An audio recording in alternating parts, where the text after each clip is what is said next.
Allora, all'inizio non così, perché io ho sempre avuto il problema che i denti ballavano.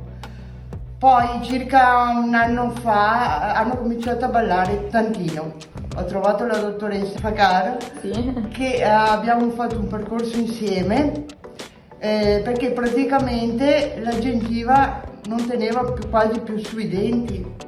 Era proprio una cosa disperata. Abbiamo fatto un percorso non impegnativo, da parte mia non impegnativo, che dovessi fare chissà cosa. Ho solo ascoltato i consigli della dottoressa, ho seguito tutti i suoi appuntamenti scrupolosamente e adesso posso dire che ho i denti che sono fermi. Riesco a mangiare, prima era difficile mangiare, perché mangiando ballavano, adesso riesco a mangiare anche cose che sono di una certa durezza.